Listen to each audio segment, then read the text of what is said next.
Kita satukan hati, kita berdoa.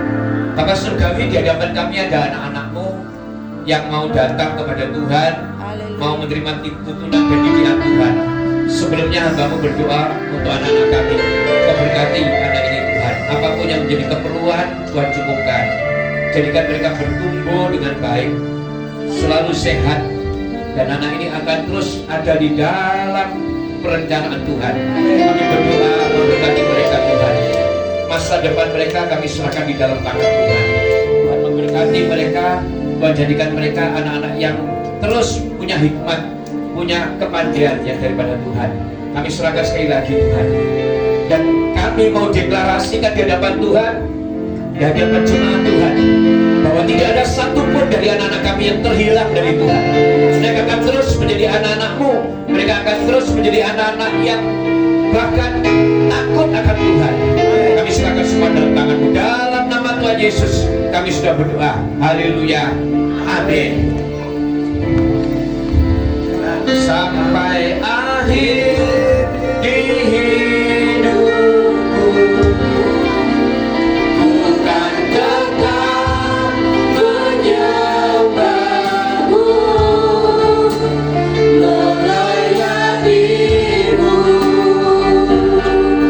seumur hidupku.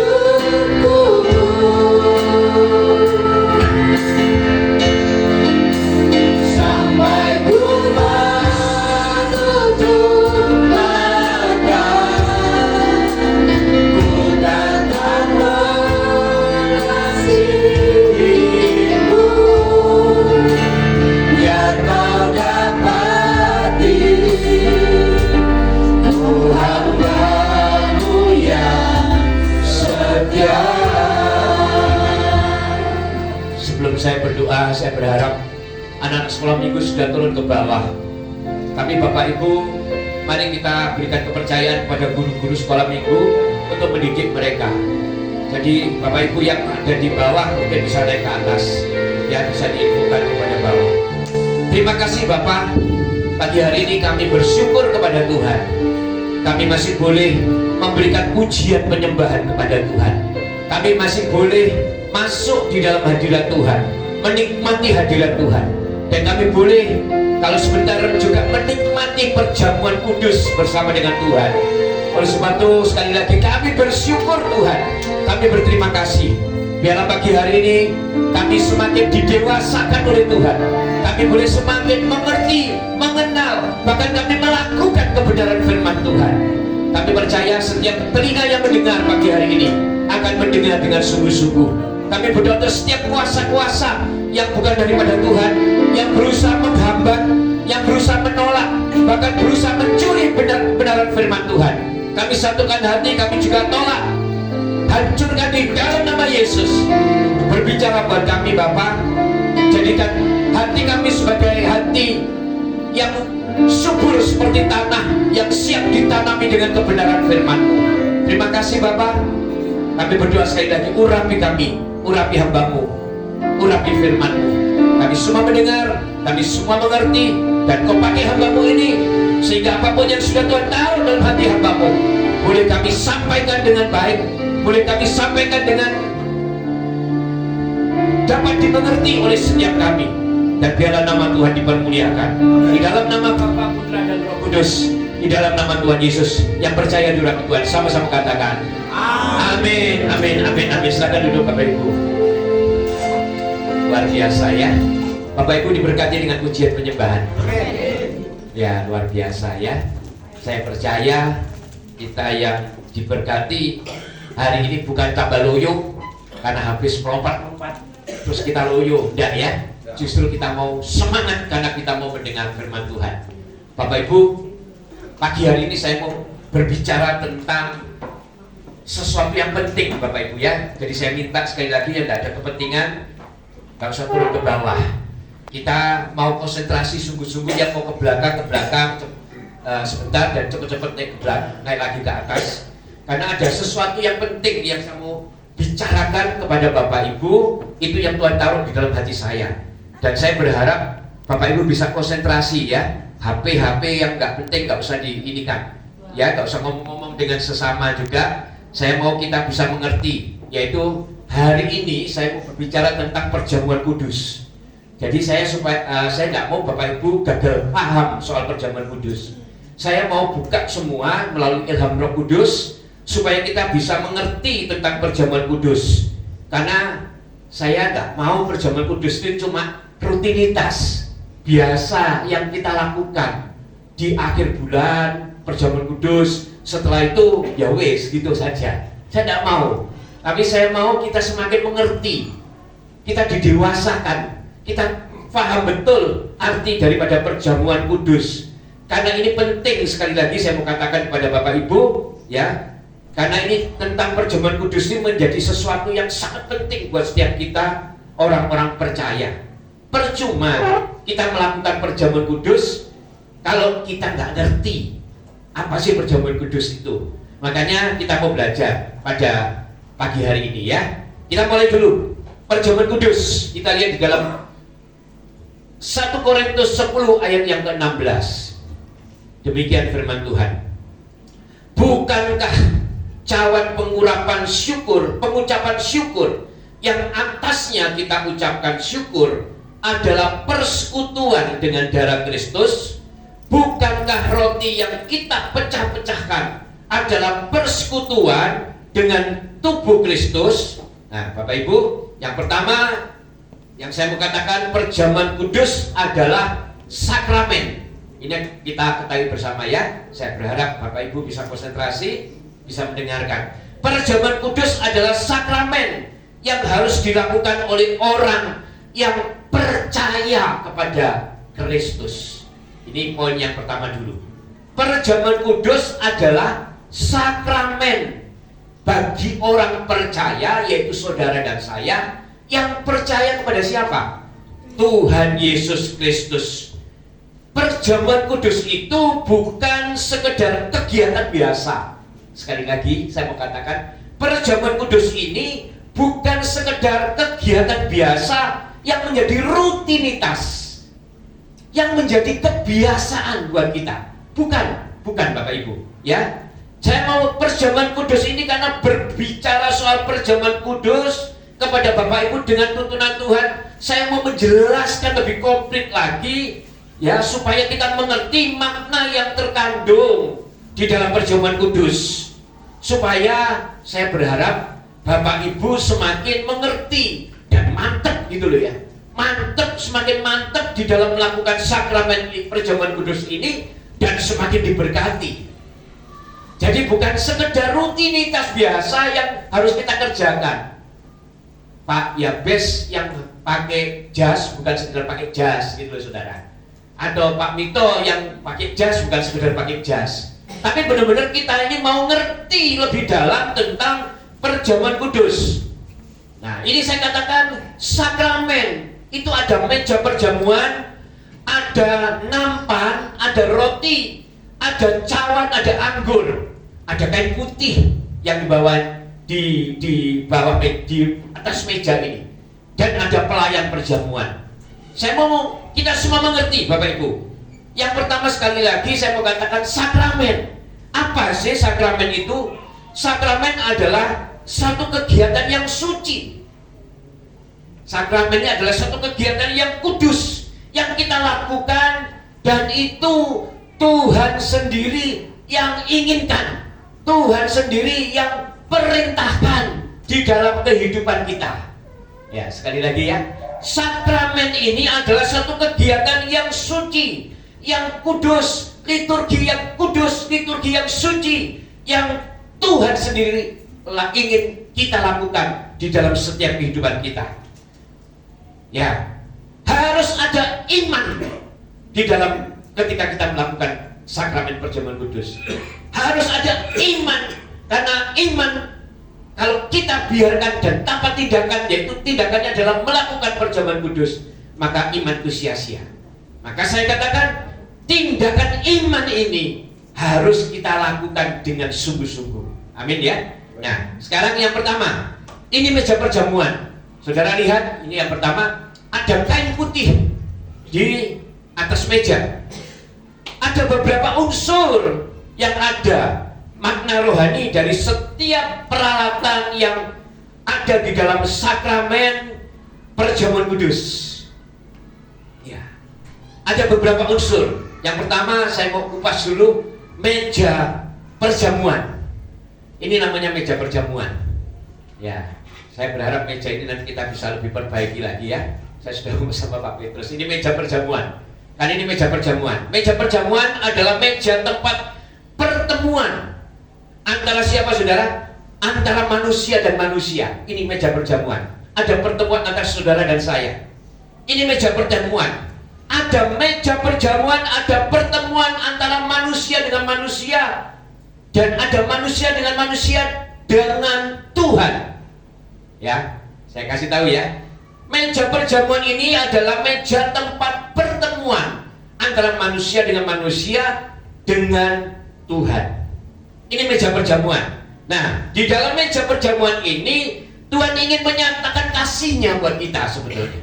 Ketika kita ada di meja perjamuan, Tuhan ingin menyatakan kasih-Nya kepada manusia dengan mengajak bersama-sama kita menikmati perjamuan. Makanya inilah tempat pertemuan di mana Tuhan bisa memberikan kepada setiap kita, memberikan kepada manusia yang ikut di dalam meja perjamuan ini semua yang Tuhan ingin berikan buat kita. Ya, Tuhan ingin menyatakan kasih-Nya kepada kita dengan mengajak bersama-sama menikmati persekutuan manusia-manusia dengan Tuhan. Tuhan ingin mengajak seperti itu. Dan kita tahu ada alas, yaitu kain putih. Artinya apa Bapak Ibu? Di dalam alas kain putih ini melambangkan kekudusan. Jadi Tuhan mengajak pertemuan dalam kekudusan. Tuhan mengajak kita ini bertemu di dalam kekudusan, kesucian. Nah, di meja perjamuan ini kita sekali lagi tahu ini adalah milik Tuhan. Ini adalah milik Tuhan. Jadi bukan berarti ketika ini adalah meja yang kudus maka akan pilih-pilih. Oh, yang kudus saja yang boleh datang. Nah, saya mau katakan nanti supaya kita bisa mengerti ya. Jadi yang di atas meja perjamuan ini adalah satu kasih Tuhan yang ingin diberikan kepada setiap kita. Dan Tuhan ingin setiap kita ini boleh menikmati ya perjamuan, karena ini perjamuan milik Tuhan. Di meja perjamuan ini adalah punya Tuhan. Maka sebetulnya di atas meja perjamuan ini Tuhan ini ingin menghapus sekat-sekat perbedaan di antara kita.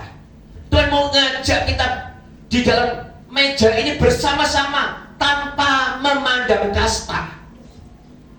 Kalau saudara lagi diajak untuk menjamu di satu pesta gitu, saya percaya semua yang ada di situ sama dengan kita. Betul ya? Gak ada yang merasa lebih, gak ada yang merasa wah aku lebih kaya, aku lebih itu. Sama, kita diundang. Ada di dalam satu meja. Kita diundang. Dan yang mengundang itu adalah Tuhan Yesus. Tidak ada kasta. Tidak ada yang merasa lebih tinggi atau lebih rendah. Karena di meja perjamuan ini semuanya itu sama. Dan Tuhan ingin sekali lagi menunjukkan kasih-Nya di meja perjamuan. Ya, nanti saya akan bawa terus. Nanti saudara pasti akan oh seperti ini ya, kalau saat ini masih bingung. Nah, kita lihat sekarang di 1 Korintus 10 ayat 21. Demikian firman Tuhan. Kamu tidak dapat minum dari cawan Tuhan dan juga dari cawan roh-roh jahat. Kamu tidak dapat mendapat bagian dalam perjamuan Tuhan dan juga dalam perjamuan roh-roh jahat. Nah, sekali lagi saya mau katakan begini. Yang ikut di meja perjamuan hanya makan dan minum perjamuan Tuhan. Tidak ada yang lain. Hanya boleh makan dan minum perjamuan milik Tuhan. Tidak ada yang lain. Nah, kenapa saya ngomong gitu nanti saya akan jelaskan kepada Bapak Ibu supaya kita akan ngerti ya. Karena di dalam meja perjamuan adalah tempat yang kudus. Berarti kita yang datang. Nah, ini perhatikan saudara. Tuhan tidak mengundang orang-orang kudus. Tuhan tidak mengundang orang-orang suci. Tuhan tidak mengundang orang-orang yang sudah sempurna. Tetapi di meja perjamuan Tuhan mengundang semuanya untuk dijadikan sama, setara semua. Semua sama. Tetapi Tuhan inginkan mereka yang datang, mereka yang hadir di meja perjamuan itu harus mengerti kalau ini adalah tempat kudus Tuhan. Kita tadi tahu ada alasnya, kekudusan, dan ini adalah tempat kudusnya Tuhan. Berarti orang-orang yang datang, Tuhan menginginkan tidak ada yang boleh menyimpan kebencian, tidak ada boleh yang datang menyimpan sakit hati, tidak boleh yang datang menyimpan iri hati. Paham saudara ya? Tuhan tidak mengundang orang-orang kudus. Tetapi yang hadir di meja perjamuan, karena meja ini kudus, Tuhan inginkan semua yang datang tidak boleh membawa kebencian, iri hati, dendam, kesumat yang gak selesai-selesai. Tidak boleh dibawa ke meja perjamuan. Harus diselesaikan. Karena meja perjamuan ini adalah meja perdamaian. Amin saudara. Amin. Ini adalah meja perdamaian, meja penyelesaian. Tidak boleh orang yang datang dengan masih membawa roh-roh yang jahat, kebencian, iri hati, sakit penyakit. Ini juga kan roh-roh dari roh-roh jahat. Tidak boleh ikut ambil bagian di dalam perjamuan. Paham ya Bapak Ibu? Sekali lagi ya, Tuhan tidak mengundang orang-orang yang kudus, yang suci baru boleh ikut perjamuan. Tetapi orang yang datang, yang tidak kudus, yang tidak suci ini harus meninggalkan kebencian, sakit hati. Yang artinya apa Bapak Ibu? Kalau kita mau ikut perjamuan kudus, harus melepaskan pengampunan, harus melepaskan pengampunan. Supaya apa? Supaya kita juga dipulihkan. Karena Tuhan kan tahu di atas ini milik Tuhan loh. Tuhan ingin menunjukkan kasih-Nya loh kepada kita. Tuhan ingin menunjukkan kasih-Nya buat setiap kita. Nanti saya akan masuk supaya kita mengerti apa sih kasih Tuhan yang ada di atas ini, supaya kita mengerti. Amin. Tuhan bawa kita mengerti ya. Tuhan bawa kita mengerti. Ya, gak tegang ya saudara. Tapi saya berharap saudara bisa mengerti akan makna perjamuan kudus, supaya nggak disepelekan ini perjamuan kudus, supaya bisa mengerti. Jadi di meja perjamuan ini adalah meja perdamaian, meja penyelesaian. Perdamaian di atas meja perjamuan adalah memangnya diinginkan oleh Tuhan. Karena di dalam pertemuan di meja perjamuan itu ada pengampunan saudara yang disediakan oleh Tuhan. Kalau saudara sudah mengatakan aku sudah tidak membawa kebencian lagi, iri hati, sakit, dengki, apa tak buang, sudah aku tidak mau ini, Tuhan akan memberikan pengampunan. Selama ini kita hidup di dalam dosa, selama ini kita hidup di dalam kebencian, sakit hati, iri hati, apapun harus diselesaikan, dan itu dibutuhkan pelepasan dari saudara. Ketika saudara melepaskan, maka Tuhan juga akan memberikan pengampunan. Makanya saya katakan orang yang mau menikmati perjamuan diperlukan kerendahan hati untuk melepaskan semuanya. Amin. Kerendahan hati dilepaskan karena tahu semuanya itu sampah yang gak berguna. Itu roh-roh jahat yang harus dilepaskan, gak sama dengan roh Tuhan yang ada di sini, yang kita akan nikmati. Ya, di meja perjamuan ini Tuhan sekali lagi mengatakan tidak boleh ada kebencian, iri hati, kepahitan, amarah, bahkan perselisihan. Tak boleh. Kalau saudara masih datang ke perjamuan kudus masih ada perselisihan satu dengan yang lain, tak boleh. Ya, tidak bisa. Karena sekali lagi itu adalah roh-roh jahat. Ya, 1 Korintus 11 1 Korintus 11 ayat yang ke-28. Ya, dikatakan begini, karena itu hendaklah tiap-tiap orang menguji dirinya sendiri, baru sesudah itu ia makan roti dan minum dari cawan itu. Nah, saya mau jelaskan gini Bapak Ibu, meja perjamuan itu menuntut kita datang dengan hati yang bersih.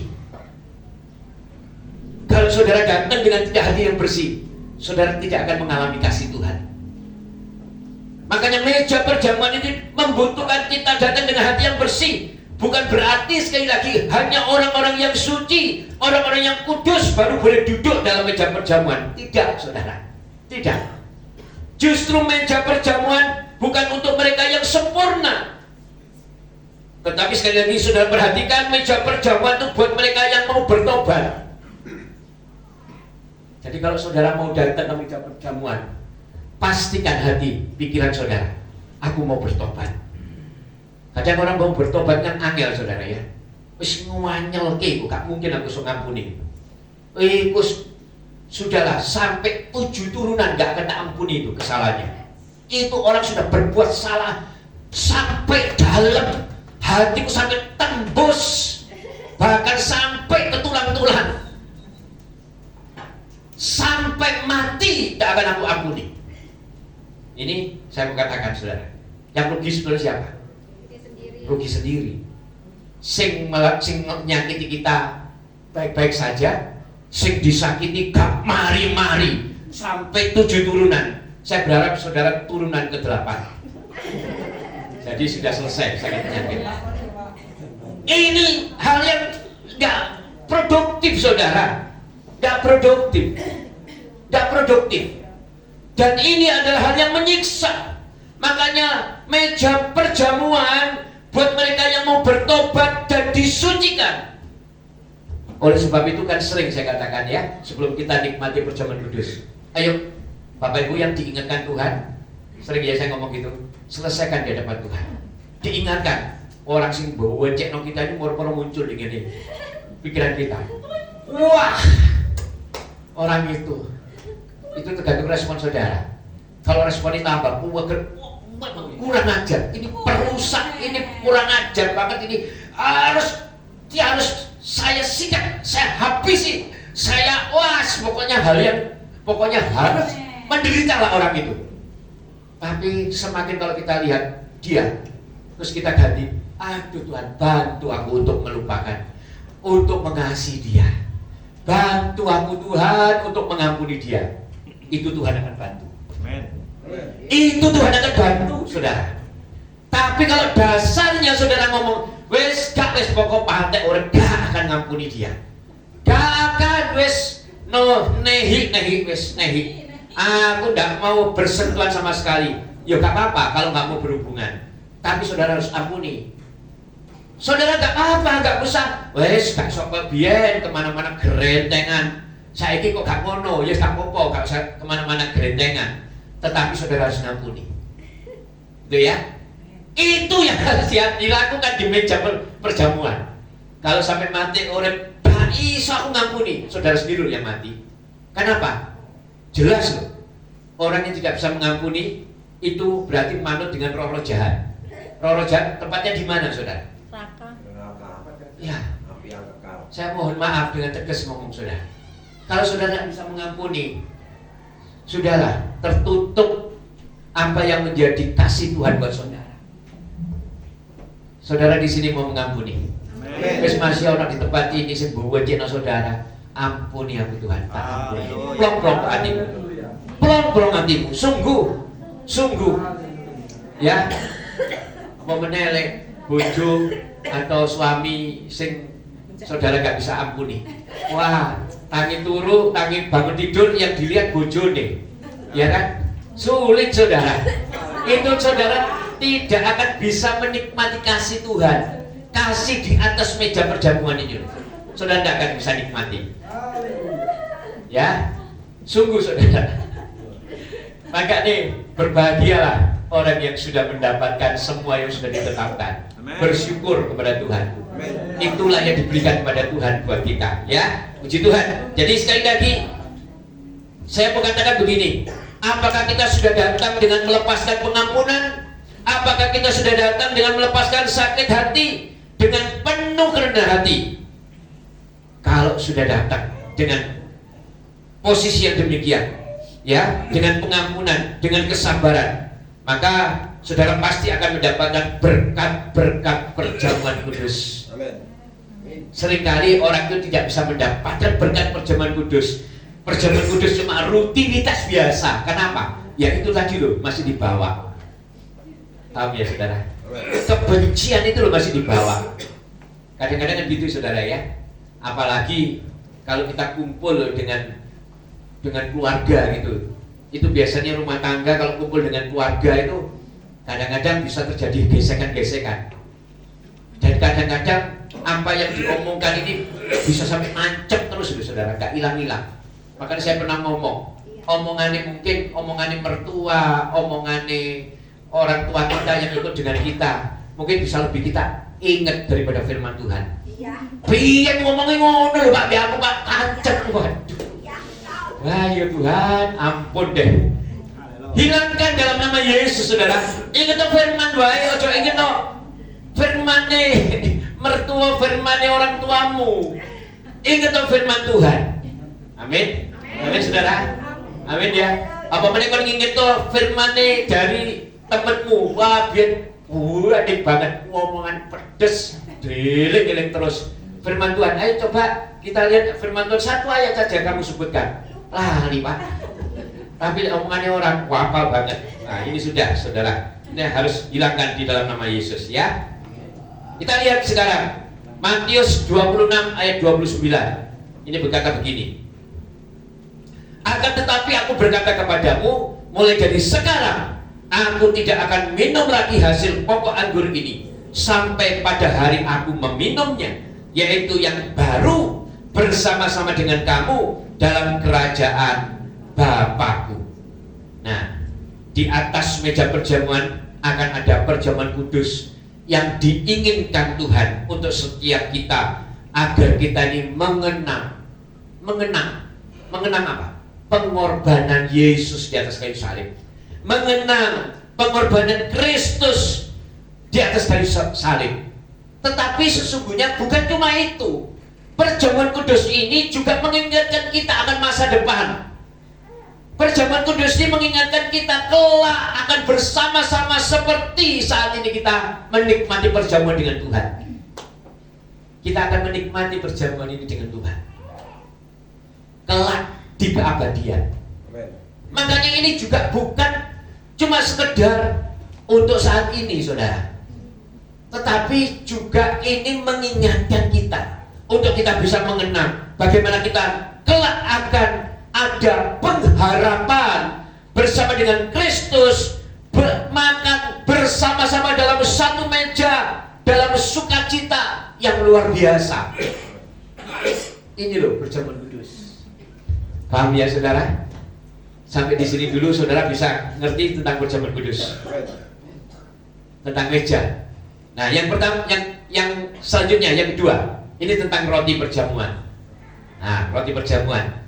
Roti perjamuan adalah roti yang melambangkan tubuh Kristus.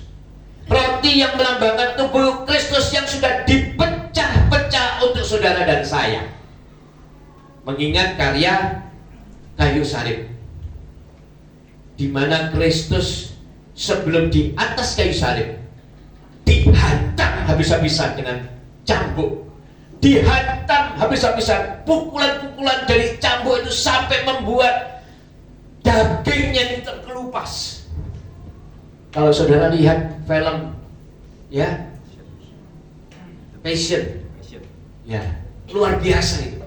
Bagaimana tubuh Yesus dicapek-capek dengan cambukan, berkali-kali diterima dengan tujuan supaya Kristus menanggung sakit. Supaya Kristus menanggung sakit. Makanya saya katakan perjamuan kudus ini ada mujizat karena sakit penyakit itu sudah ditanggung oleh Kristus. Makanya melalui perjamuan kudus ini kita ini harus mengerti.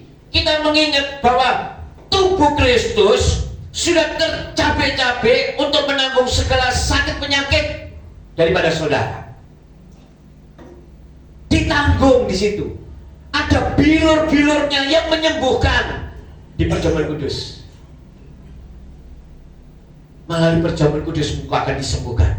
Amen. Kalau engkau datang dengan beres di hadapan Tuhan. Amen. Inilah berkat yang akan diberikan oleh Tuhan. Segala sakit penyakitmu, bahkan segala penderitaanmu akan dibayar lunas oleh Tuhan di atas meja perjamuan. Ya, karena itu sering ada mujizat kesembuhan saat melakukan perjamuan kudus. Makanya ini loh perjamuan kudus. Matius 26 ayat 26 mengatakan begini. Dan ketika mereka sedang makan, Yesus mengambil roti, mengucap berkat, memecah-mecahkannya, lalu memberikannya kepada murid-muridnya dan berkata, ambillah, makanlah, inilah tubuhku. Bayangkan saudara. Saudara kalau makan perjamuan kudus ini, kalau saudara tidak menganggap ini sakral, saudara tidak akan mendapatkan apa-apa. Bayangkan, Tuhan Yesus mengatakan, ya, memecah-mecahkan tubuhnya sendiri. Setelah itu diberikan kepada murid-muridnya dan mengatakan, ambillah, makanlah, inilah tubuhku. Loh, bayangkan saudara. Ini ada mujizat, inilah tubuh Kristus yang sudah saudara nikmati dengan gratis. Sekali lagi ya, saya katakan bahwa tubuh Kristus ini saudara bisa nikmati dengan gratis.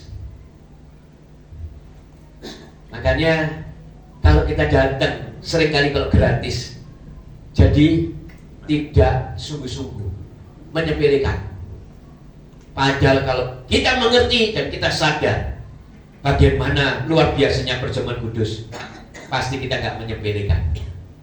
Makanya kalau perjamuan kudus, saya berharap tidak ada satu pun dari kita yang nggak datang.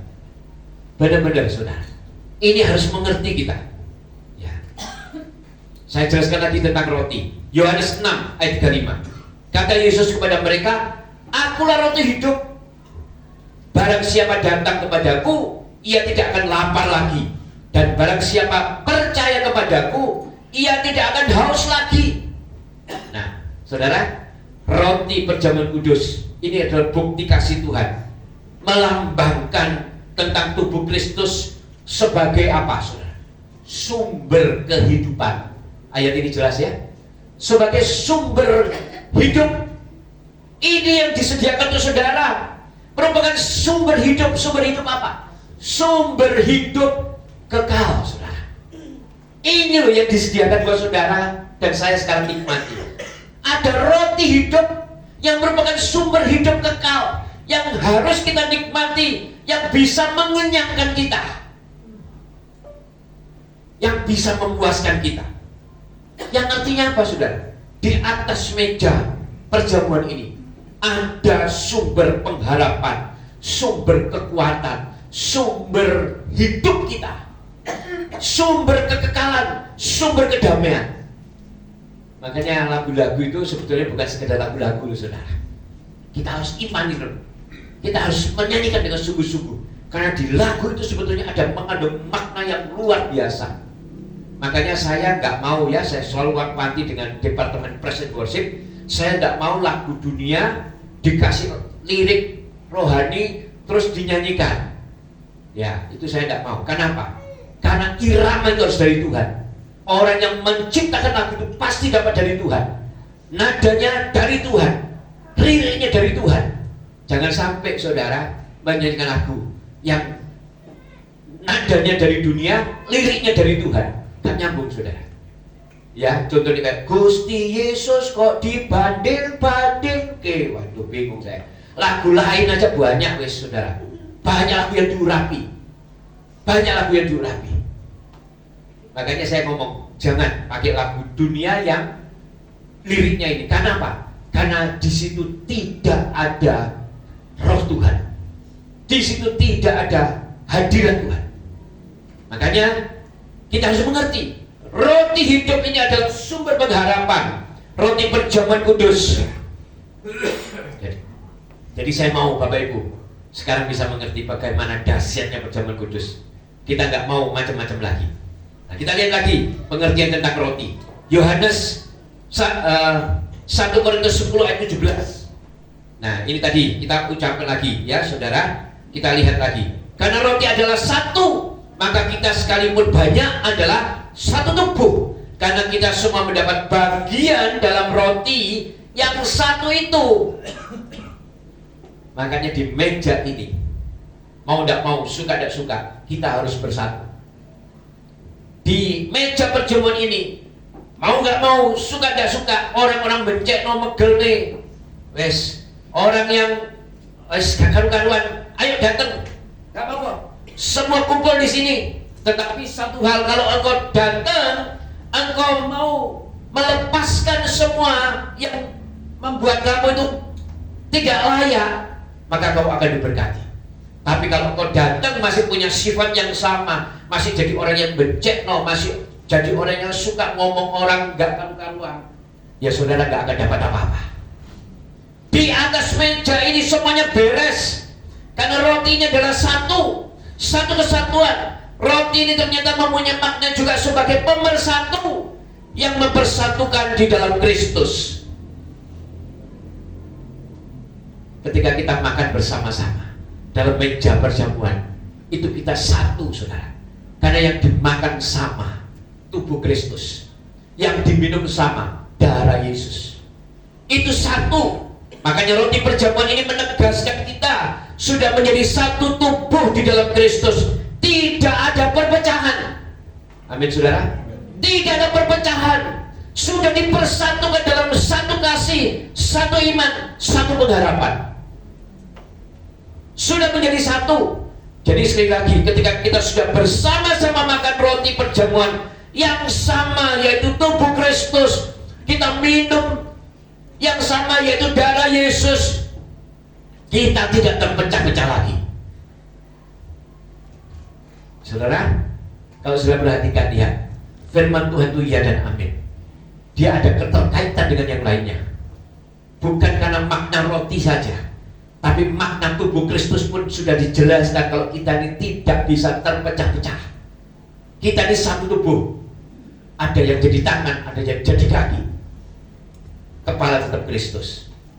Roti juga menjelaskan kepada kita, ketika kita makan roti itu berarti kita ini harus mengerti bahwa roti adalah satu.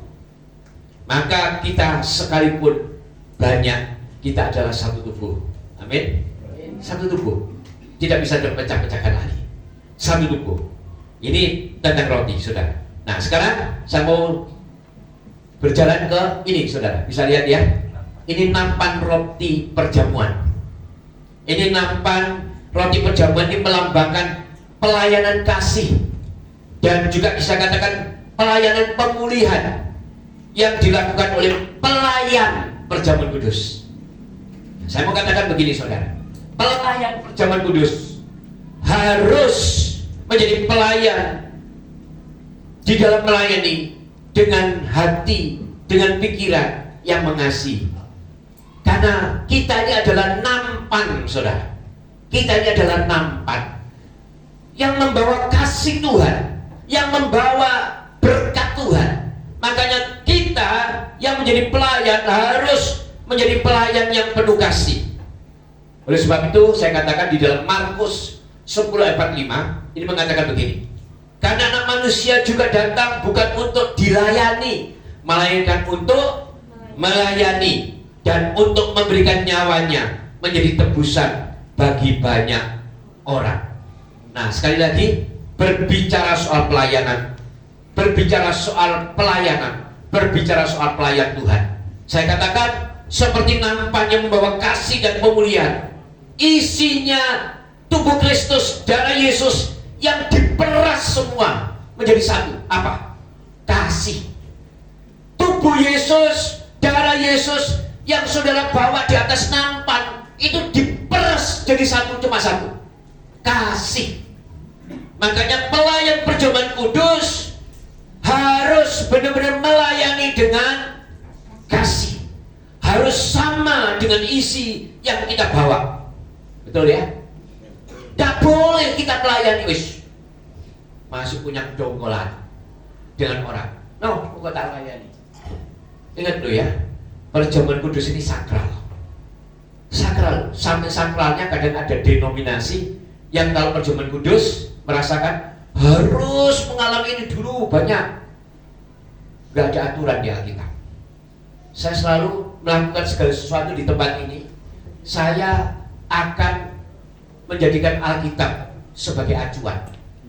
Termasuk di dalam pelayan perjamuan kudus pun. Nanti kita praktekkan ya. Karena semua sama, tidak dibeda-bedakan. Termasuk laki dan perempuan. Semua sama. Boleh melayani perjamuan kudus. Asal punya hati dan pikiran yang sudah beres di hadapan Tuhan. Nanti kita praktek. Nanti Bugem melayani perjamuan kudus ikut. Supaya kita tahu melayani perjamuan kudus itu bukan wah ini itu harus ini. Mereka boleh datang dengan kondisi apapun. Yang penting dia punya keinginan untuk bertobat, diputihkan, disucikan. Makanya saya ingatkan pelayan perjamuan kudus haruslah melayani dengan sesuai sama dengan isi nampan. Sama, amin. Tidak bisa kita melayani. Jadi tidak ada yang menonjolkan diri. Semua sama. Pelayan itu tidak ada yang menonjolkan diri. Semua sama. Semua pelayan kok. Kristus saja pelayan. Masa kita mau ngungkul-ngungkuli Kristus? Tidak Pak, aku lihat melayani harus ini. Aku lihat melayani harus ini Pak. Waduh, guyu Kristus.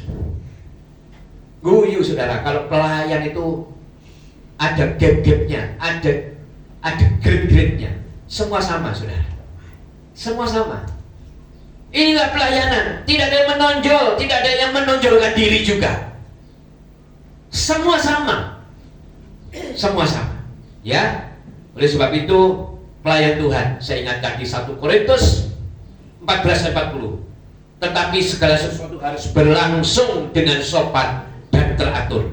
Pelayan Tuhan harus melakukan pelayanan dengan sopan dan tertib.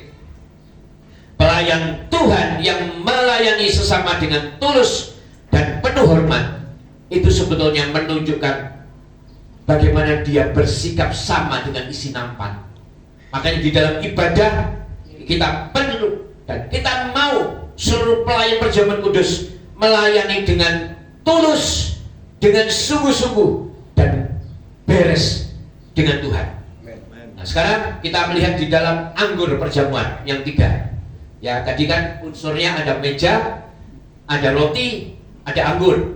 Anggur perjamuan. Anggur ini melambangkan darah Kristus. Amin. Anggur ini melambangkan darah Kristus. Nah, kita lihat dalam Ibrani 9 ayat yang ke-22. Dan hampir segala sesuatu disucikan menurut hukum Taurat dengan apa? Darah. Darah. Dan tanpa penumpahan darah tidak ada apa saudara? Pengampunan. Pengampunan. Makanya ini seringkali juga dipakai oleh kuasa kegelapan. Selalu memakai darah. Ada yang dikorbankan. Tapi sayangnya kuasa kegelapan itu mengorbankan darah saudara sendiri kalau saudara minta tolong dengan kuasa kegelapan. Yang artinya apa? Kuasa kegelapan ini akan merenggut darah saudara. Darah ini sumber kehidupan. Darah ini merupakan bentuk daripada apa? Daripada pengorbanan Yesus di atas kayu salib sebetulnya. Tetapi kalau saudara juga diintip oleh kuasa kegelapan, seringkali dipakai sama. Dia juga menggunakan darah. Ya, harus ada darah ayam cemani, gitu saudara ya. Harus ada darah ini, gitu. Karena dia tidak ada darah yang sesungguhnya. Darah yang sesungguhnya adalah darah Kristus yang sudah tercurah di atas kayu salib untuk saudara dan saya.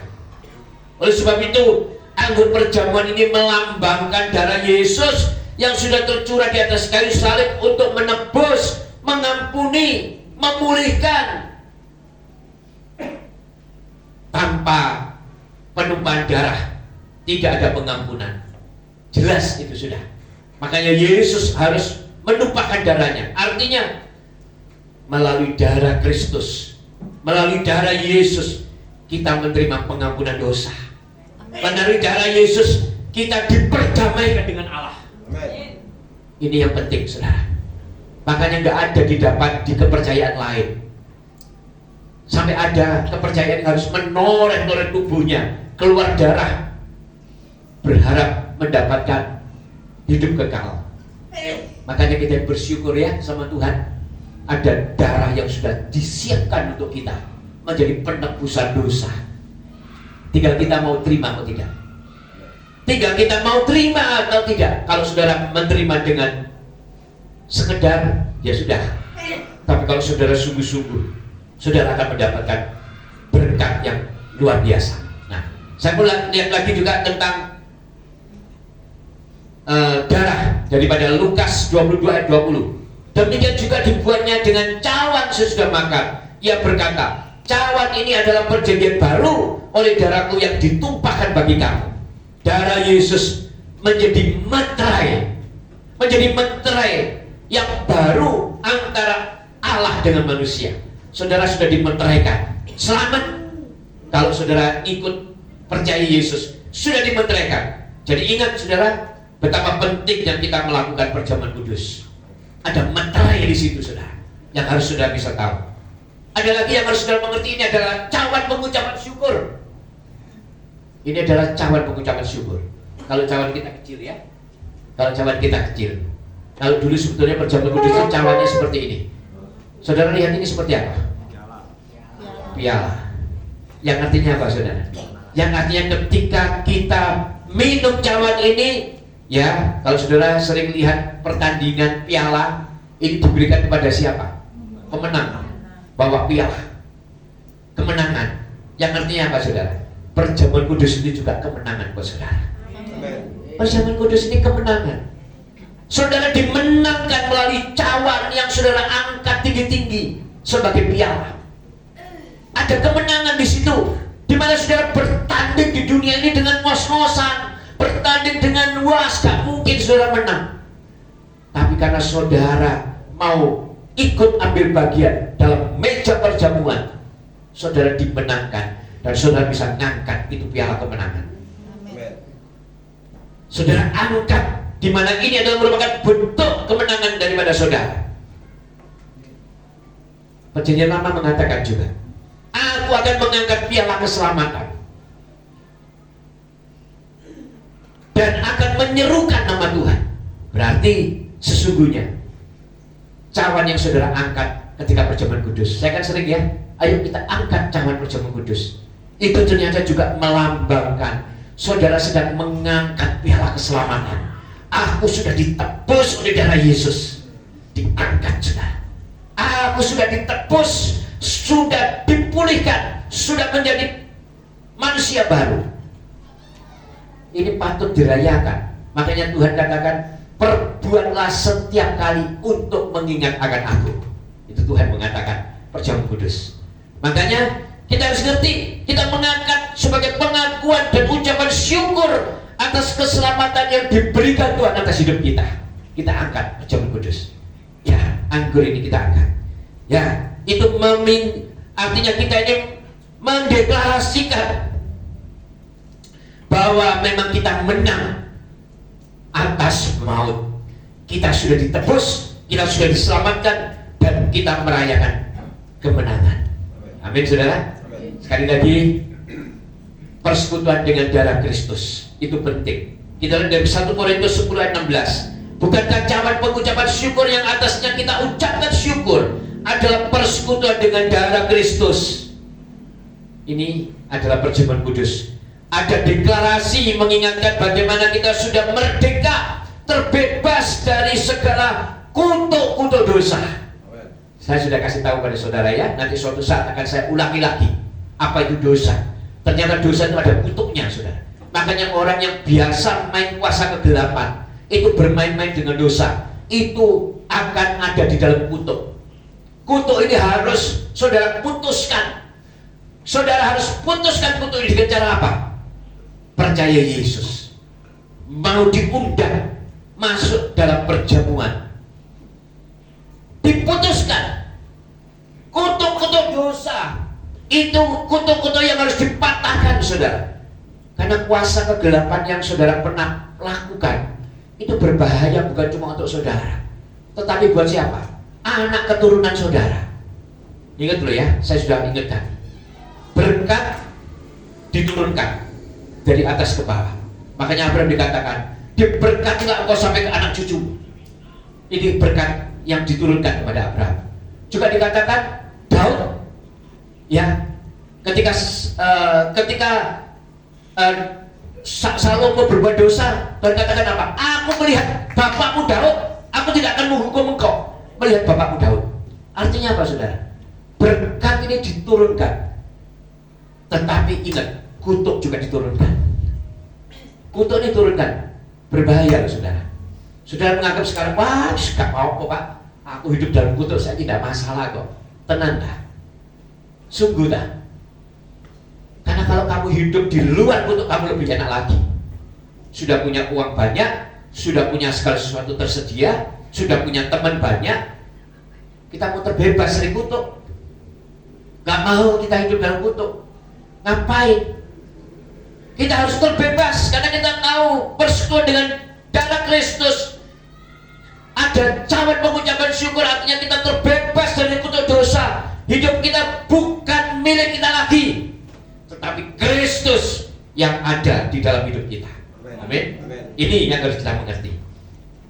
Ada persekutuan juga dengan tubuh Kristus. 1 Korintus 17 tadi dikatakan, karena roti adalah satu, maka kita sekalipun banyak adalah satu tubuh. Karena kita semua mendapat bagian dalam roti yang satu itu juga.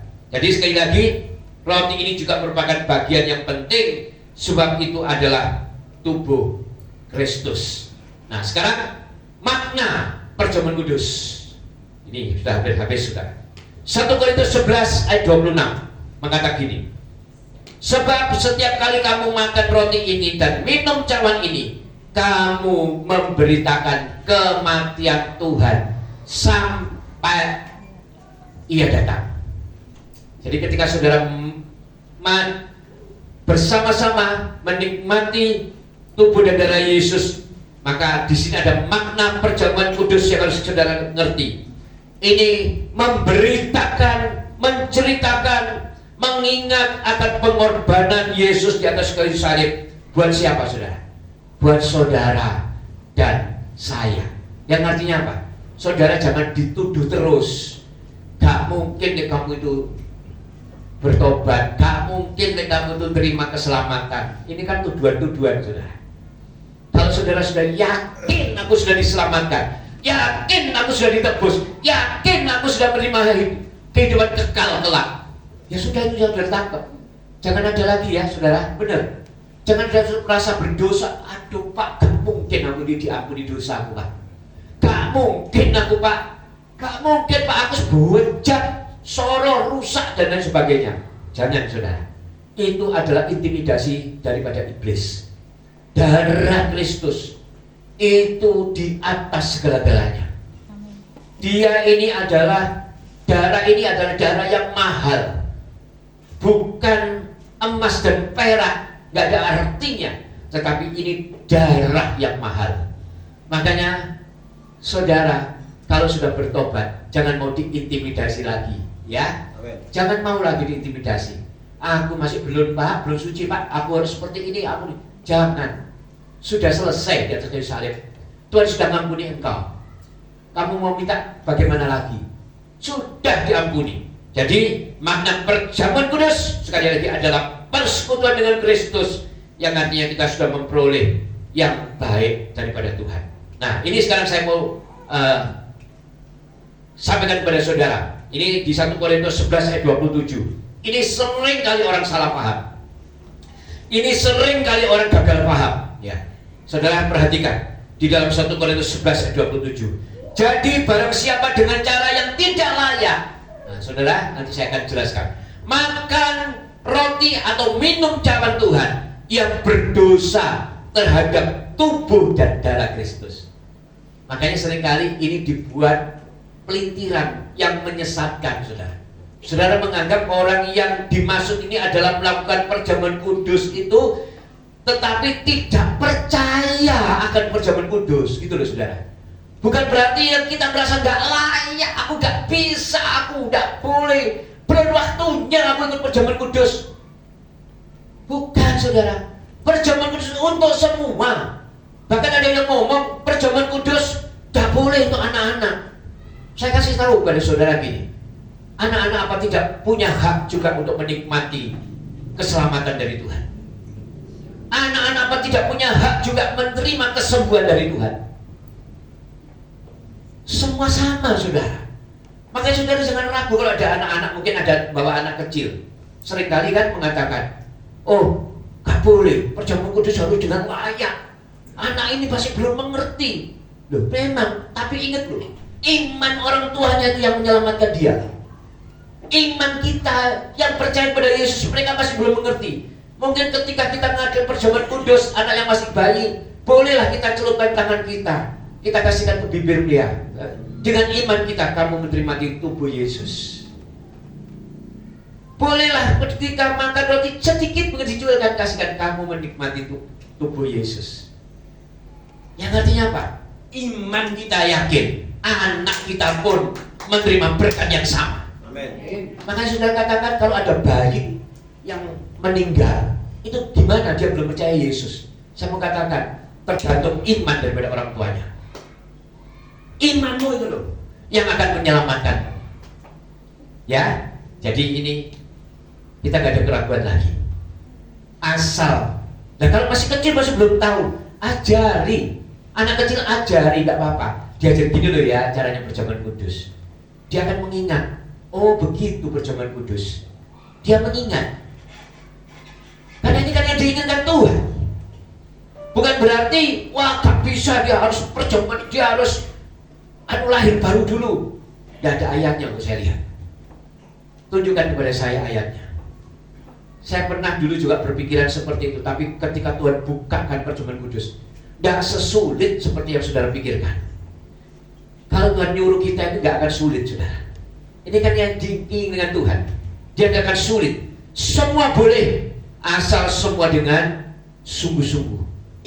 Anak kecil diajari, makanya guru-guru sekolah minggu, saya berharap bisa mengajari mereka untuk perjamuan kudus. Harus bagaimana mengangkat, dikasih penjelasan, harus bagaimana minum. Itu loh intinya. Walaupun dia belum mengerti secara dalam, tetapi dia tahu kebiasaan ini ya, ini menjadi habit buat dia nanti. Kelak dia akan ngerti, oh iya, dulu aku pernah juga melakukan hal yang sama. Itu ya saudara ya. Jadi sekali lagi, perjamuan kudus itu memberikan mujizat. Amin saudara. Amin. Ada mujizat di dalam perjamuan kudus. Ada di Matius 11 ayat 28. Ini memang ia diingat Tuhan. Marilah kepadaku semua yang letih lesu dan berbeban berat.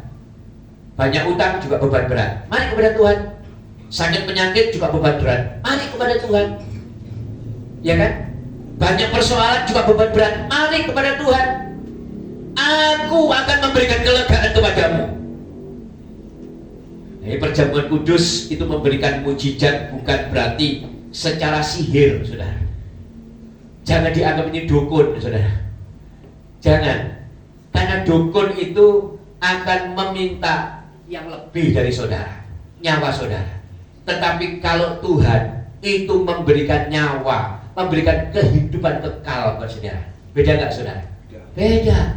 Makanya kita harus ngerti perjamuan kudus itu adalah memberikan mujizat, bukan berarti secara sihir. Bukan, tetapi memberikan mujizat dengan secara rohani, saudara. Secara rohani. Yang pertama adalah mujizat kehadiran Tuhan. Yang kedua adalah mujizat pengampunan. Kalau saudara benar-benar melepaskan pengampunan, ada pengampunan juga untuk saudara.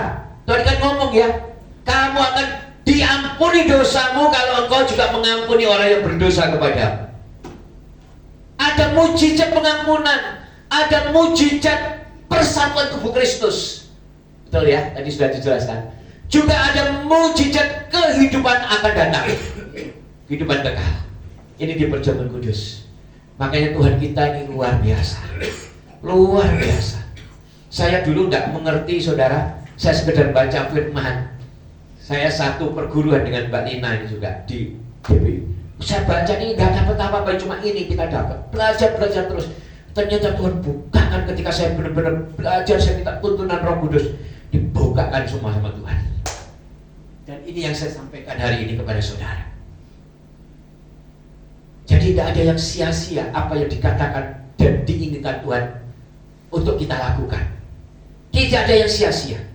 Makanya ketika Tuhan menyuruh kita, ayo datang kepada Tuhan. Ya, ayo datang imam-imam musik. Gak usah ragu-ragu, datang kepada Tuhan. Imam musik datang ke depan. Ya Tuhan.